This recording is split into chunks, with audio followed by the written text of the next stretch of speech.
একজন স্বামী নিজের স্ত্রীকে 3 দিন 3 রাত পানিতে ফেলে রেখে নির্মম নির্যাতন করেছিল। এরপর সে ছুটে যায় তার পুরনো প্রেমিকা রিয়ার কাছে, কিন্তু সেই রাতেই স্ত্রী মায়া চুপচাপ নিজের সব জিনিস গুছিয়ে বাড়ি ছেড়ে চলে যায়। পরের দিন তাকে দেখা যায় যুবরাজের রাজকীয় গাড়িতে চেপে নিজের জন্ম শহর ছেড়ে দূরে চলে যেতে। এই দৃশ্যটি দূর থেকে তার স্বামী রাজও দেখেছিল, কিন্তু সে নিজের চোখকেই বিশ্বাস করতে পারেনি, কারণ তার ধারণা ছিল যে স্ত্রী তাকে নিজের জীবনের চেয়ে বেশি ভালোবাসে, সে কখনোই তাকে ছেড়ে যাবে না। 3 বছর আগে সাধারণ পরিবারের সেই মেয়েটিকে বিয়ে করে বাড়িতে এনেছিল সে। সবাই ভেবেছিল মেয়েটির ভাগ্য খুলে গেছে, কিন্তু কেউ জানতো না বিয়ের মাত্র 3 বছরের মধ্যেই রাজের মন অন্য এক নারীর দিকে ঝুঁকে পড়বে। একদিন সেই প্রেমিকা নিজের ভাঙা সম্পর্কের কথা জানালে রাজ নিজের স্ত্রী মায়ার বাবা মাকে জিম্মি করে মায়াকে বাধ্য করতে চাইল তার সুখ বিসর্জন দিতে। অসহায় মায়া বারবার কাঁদতে কাঁদতে বাবা মায়ের প্রাণ ভিক্ষা চাইল, রাজের হৃদয় একটু নরম হলো না। ঠিক তখনই ফোন আসে তার বাবার কাছ থেকে। বাবা জানিয়ে দেন এই সম্পর্ক আর টিকবে না, তিনি মেয়েকে নিয়ে চলে যাবেন এবং সব সম্পর্ক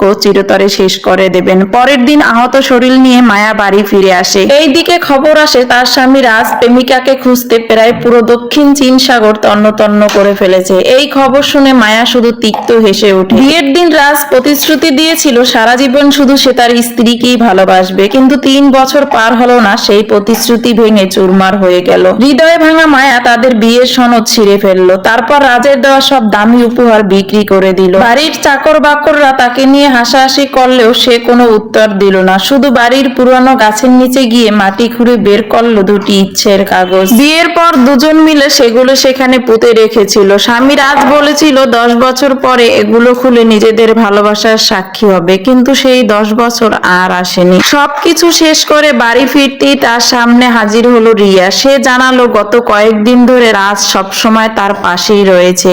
এক পর্যায়ে মায়াকে খারাপ বানাতে নিজেই পুকুরে পড়ে গেল। এদিকে রাজ মায়ার কথা বিশ্বাস না করে রিয়ার কথাকেই বিশ্বাস করলো। ভালোবাসা তো তখনই মরে গেল যখন মায়ার সামনে বসে রাজ তার প্রেমিকের সাথে অশালীন আচরণ করলো এবং মায়াকে শাস্তি দিতে লোক দিয়ে 3 রাত 3 দিন পানিতে ডুবিয়ে রাখলো।